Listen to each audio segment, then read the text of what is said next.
noches, bienvenidos al Scrippy. Recuerda que si te gustan los videos, puedes dejar tu like y suscribirte a la página. Recuerda activar la campanita para que te lleguen las notificaciones cuando subamos un nuevo video. El fantasma del rancho de la Condesa. El rancho de la Condesa estuvo situado en la salida del viejo pueblo de Atizapán rumbo a la ciudad de Tlalnepantla. Ocupó lo que es hoy las Alamedas Lomas de Atizapán. Allí existió una casona con una gran historia. Esta fue propietaria de varios personajes importantes en el pasado. Se dice que en esta finca vivió un hermano de Amado Nervo y que en más de una ocasión estuvo de visita en este rancho.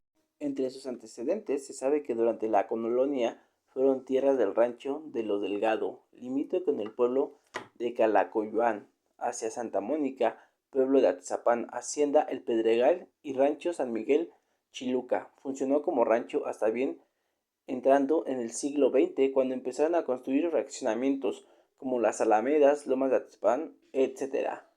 En el casco del rancho había caballerizas donde llegaban los arrieros que bajaban del monte jalando a mulas y caballos cargados de madera para la construcción de casas. Este era un lugar de descanso para estos personajes que por lo regular llegaban tarde, casi oscureciendo. Ahí pasaban la noche para el día siguiente proseguir con su viaje.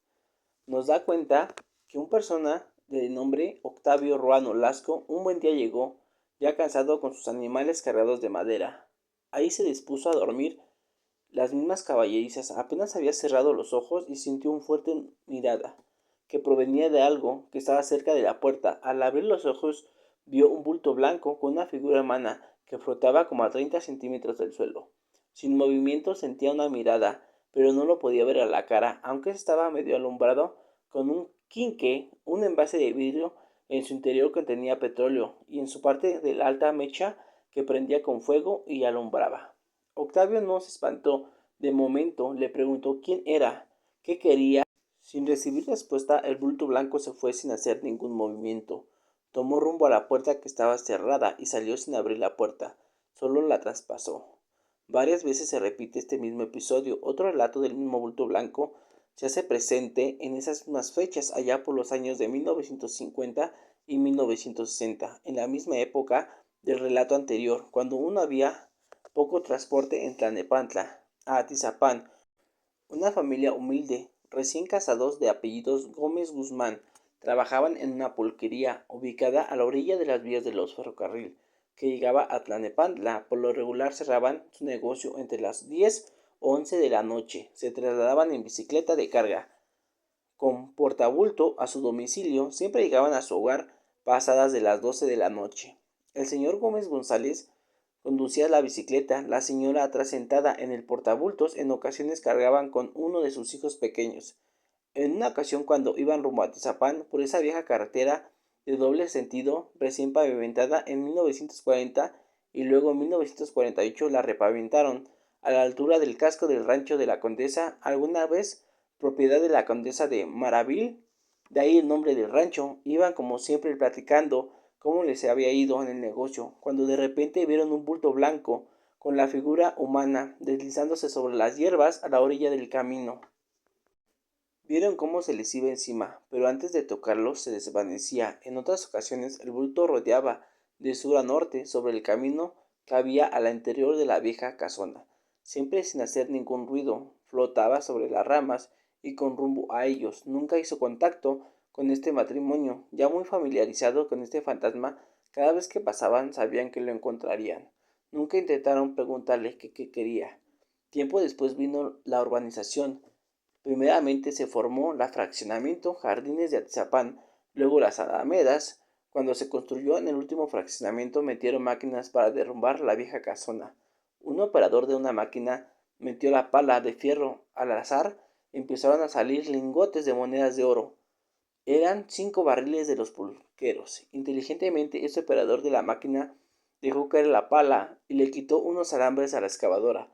Dijo que se había descompuesto, que llamaron a los mecánicos para que el día siguiente por la mañana la arreglaran. Esa misma noche llegó el chofer de la excavadora y en los animales estuvo haciendo varios viajes durante toda la noche hasta una casa abandonada donde se escondió el dinero.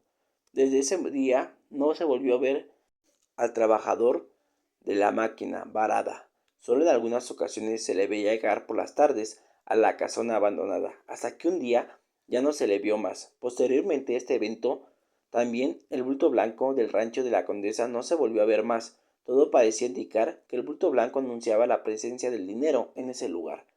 En esos días otro trabajador encontró una moneda de oro con fecha de 1917 revuelta entre las tierras. Dice que cuando le tocó el dinero, el diablo andaba enojado. Número 2. El predio del Nahual de Atizapán. Sobre la calle Lic Adolfo López Mateos hay un predio donde anteriormente estaba lleno de árboles. La maleza era muy tupida.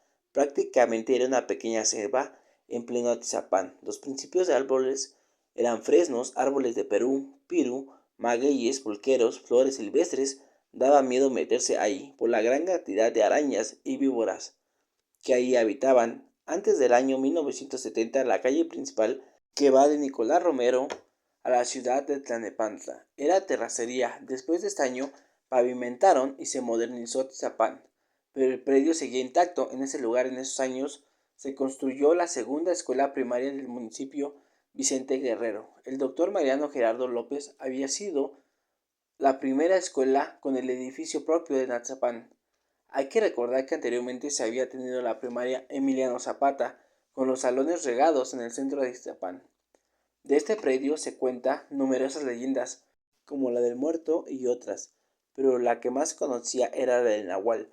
Allí habitaba en algunas personas de Barrio Norte aún recuerdan, según la persona que nos lo contó fue el ingeniero Jorge Barrera Vázquez, vecino de la colonia de Barrio Norte. Nos dice que su hermano suyo en 1975 se tenía 18 años de edad. En ese entonces trabajaba de mesero en un restaurante. La diligente por el rumbo de Tlalnepantla salía de trabajar como la 1 o 2 de la mañana y llegaba a su casa muy entrada la madrugada. Siempre llegaba a su casa de Barrio Norte acompañado de otro compañero que trabajaba en el mismo lugar. Al pasar por ahí oían cómo mugía el animal.